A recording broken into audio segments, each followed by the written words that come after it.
અને સાથે તમે અહીંયા અંદર કરશો ને એટલે આખું જંગલનો માહોલ તમને જોવા મળશે.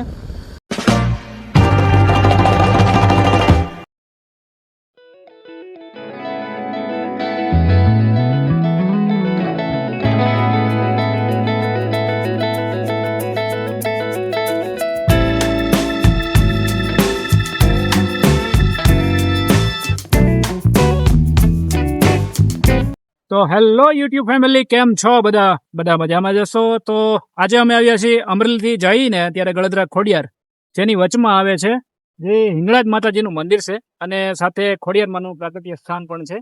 તો અહીંયા અંદર જંગલની વચ્ચોવચ્ચ બરોબર હિંગળાજ માતાજી છે ને ત્યાંનું મંદિર છે જંગલની વચ્ચે, અને સાથે ખોડિયારમાંનું પ્રાગટ્ય સ્થાન પણ છે. આગળ તો આપણે ગળદરા ખોડિયાર છે જ, પણ સાથે જો તમે જતા હોય ને તો અહીં વચમાં એકવાર આ મંદિરના અને માતાજીના દર્શન કરતા જજો. એકદમ ભવ્ય અને શાંત જગ્યા છે, જોવાલાયક છે.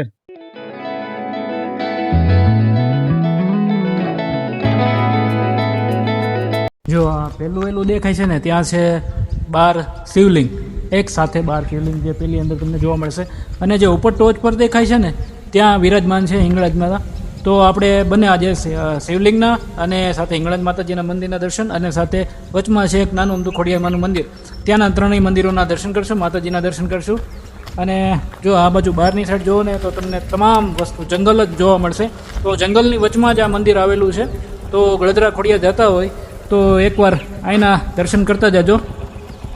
એવા તમે અંદર એન્ટર થશો ને એવો તમને એક શાંતિનો અનુભવ થશે, અને સાથે એવું લીલુંછમ અને આ ભવ્ય વાતાવરણ.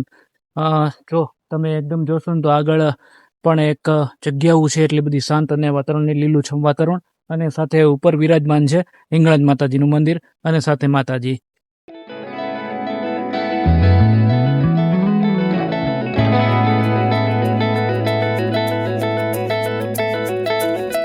જો આપણે આવ્યા છીએ અત્યારે હિંગળાજ માના મંદિર બાજુ દર્શન કરવા, અને સાથે અંદર જોશું કે એક સાથે 12 શિવલિંગ જે તમને અંદર મંદિરમાં જોવા મળશે.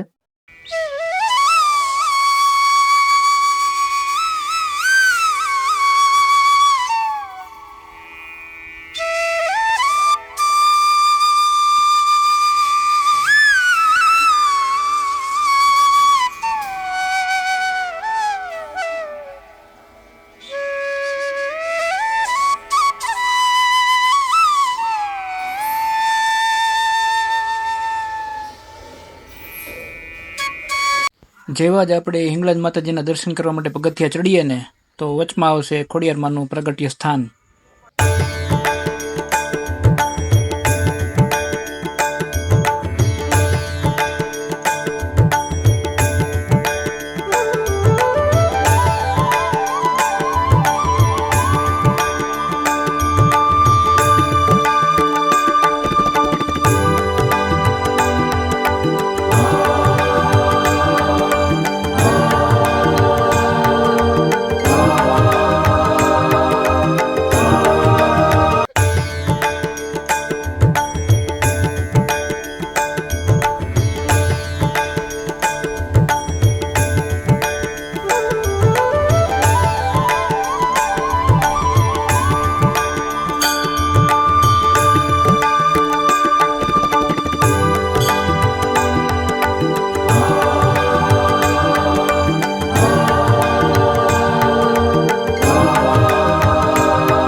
જે આપણે મંદિરની ટોચ ઉપર ચડ્યા છીએ ને, પાછળનું એકદમ લોકેશન જુઓ તમે, કેટલું જોરદાર છે.